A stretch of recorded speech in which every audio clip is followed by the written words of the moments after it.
পয়লা বৈশাখ ১৪৩২। বাঙালি গৃহকোণের সকল দর্শককে জানাই শুভ নববর্ষের প্রীতি ও শুভেচ্ছা। আমার চ্যানেলের নতুন ব্লগে সবাইকে স্বাগত। নববর্ষের দিন মানে প্রতিটি বাঙালি বাড়িতে ভালো মন্দ খাওয়া দাওয়া আর নতুন বছরের আনন্দ আয়োজন। এখন চলছে সকালের জলখাবারের আয়োজন। ময়দাতে সামান্য সাদা তেল দিয়ে ময়ম দিয়ে নিচ্ছি। এরপর অল্প অল্প করে গরম জল দিয়ে মেখে নিয়ে লেচি কেটে নেব। লুচি বেলা হয়ে গেছে। কড়াইতে বেশ খানিকটা সাদা তেল গরম করে লুচিগুলো ভেজে নিচ্ছি। মাঝে মধ্যে সকালের জলখাবারে এমন গরম গরম আর ফুলকো লুচি পেলে ছোট থেকে বড় সকলেরই মন ভালো হয়ে যায়, তাই না? আজ লুচির সাথে থাকবে সাদা আলুর তরকারি।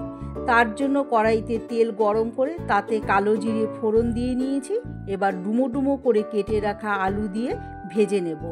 পরিমাণ মতো লবণ দিয়ে নাড়াচাড়া করে ঢাকা দিয়ে রেখে দেব। এরপর ঢাকনা খুলে তাতে কেটে রাখা টমেটো, কাঁচা লঙ্কা, মিষ্টি হিসাবে চিনির বদলে কিছুটা বাতাসা দিয়ে দিচ্ছি। আর স্বাদের জন্য অল্প হিং দিয়ে কিছুক্ষণ কষিয়ে নিলেই তৈরি সাদা আলুর তরকারি। ব্যাস তৈরি এবছরের নববর্ষের জলখাবারের মেনু। মিষ্টি হিসাবে এর সঙ্গে রয়েছে রসগোল্লা আর আছে গরম গরম জিলিপি।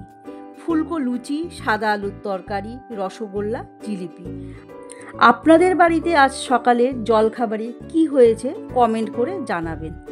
আজকের দুপুরের জন্য তৈরি হচ্ছে খাঁটি বাঙালি রেসিপি। তৈরি হচ্ছে সর্ষে বাটা দিয়ে ইলিশ মাছ।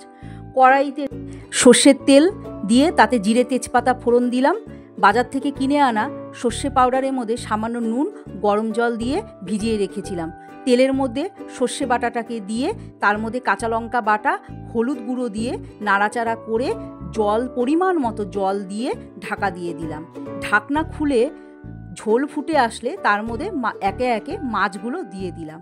দিয়ে আবার ঢাকা দিয়ে দিলাম। ঢাকনা খুলে মাছ সেদ্ধ হয়ে গেছে। এর মধ্যে সর্ষের তেল, কাঁচা লঙ্কা দিয়ে ইলিশ মাছটাকে নামিয়ে নিলাম। তৈরি হয়ে গেল সর্ষে ইলিশ। নববর্ষের দুপুরে বাকি সব পদ আজও রান্না হয়ে গেছে।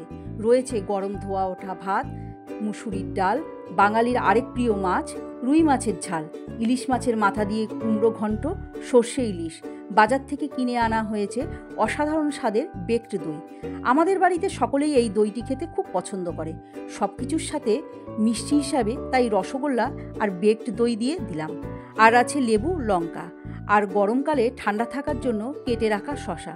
এই ছিল আজকের নববর্ষের দুপুরের খাবার। আপনাদের বাড়িতে আজ নববর্ষের স্পেশাল কি রান্না হয়েছে কমেন্ট করে জানাবেন। ভিডিওটি ভালো লাগলে লাইক, কমেন্ট, শেয়ার করে দেবেন। পরবর্তী ভিডিওর জন্য চ্যানেলটি সাবস্ক্রাইব করে রাখবেন। ধন্যবাদ।